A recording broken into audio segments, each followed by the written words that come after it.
பிரியமானவர்களே, ஆண்டவராகிய இயேசு கிறிஸ்துவின் நாமத்தினாலே உங்களை வாழ்த்துகிறேன். இந்த நாளிலும் நம்முடைய தியானத்திற்காக சங்கீதங்களின் புஸ்தகம் 107 சங்கீதம் 6வது வசனத்தை நான் வாசிக்கிறேன்.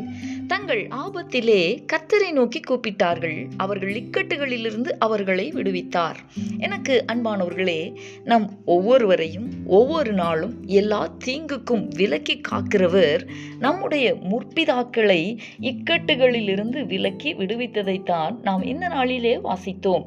தங்களுக்கு ஆபத்து உண்டான போது கர்த்தரை நோக்கி கூப்பிட்டார்கள், கர்த்தர் அந்த கூப்பிடுதலை கேட்டார், அவர்களை விடுவித்தார் என்று நாம் வாசித்தோம் அல்லவா? நம்முடைய ஆபத்துகளிலே நாம் யாரை நோக்கி பார்க்கிறோம்? மனிதர்களையா அல்லது கர்த்தரையா? மனிதர்களாகிய நாம் பல நேரங்களிலும் மனிதர்களுடைய உதவியை, ஒத்தாசையை நாடுகிறோம் அல்லவா? ஆனால் அது அநேக நேரங்களில் நம்மை ஏமாறச் செய்து விடுகிறது அல்லவா? 118 சங்கீதம் 8வது வசனத்தில் இப்படி வாசிக்கிறோம், மனுஷனை நம்புவதை பார்க்கிலும் கர்த்தர் பேரில் பற்றுதலாய் இருப்பதே நலம் என்று வேதம் நமக்கு கற்றுக் கொடுக்கிறது அல்லவா?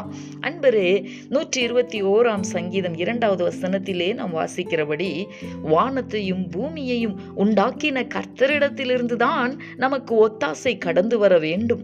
ஆம், அவர்தான் நமக்கு சகாயம் செய்கிறவர். அவர்தான் சரியான நேரத்தில் நமக்கு உதவி செய்ய முடியும். எனவே தங்கள் ஆபத்திலே கர்த்தரை நோக்கி கூப்பிட்ட நம்முடைய முற்பிதாக்களைப் போல நாமும் நம்முடைய தேவனாகிய கர்த்தரையே நோக்கி பார்ப்போம். எப்படிப்பட்ட இக்கட்டான சூழ்நிலையாய் இருந்தாலும் நம்முடைய கூப்பிடுதலை அவர் கேட்பார். கூப்பிடுதலை கேட்டு அவர் நம்மை விடுவிக்கும்படிக்கு கடந்து வருவார், நம்மை விடுவிப்பார். இந்த கர்த்தருடைய வார்த்தைகளை விசுவாசித்து நாம் ஜெபிக்கலாமா? எங்களை நேசிக்கிற நல்ல தகப்பனே, ஆசீர்வாதமான இந்த நாளுக்காக உமக்கு நாங்கள் நன்றி செலுத்துகிறோம். இந்த நாளிலும் எங்களுடைய முற்பிதாக்கள் தங்கள் ஆபத்திலே உம்மை நோக்கி கூப்பிட்டார்கள், அவர்கள் இக்கட்டுகளிலிருந்து நீர் அவர்களை விடுவித்தீர் என்பதை நாங்கள் தியானித்தோமே.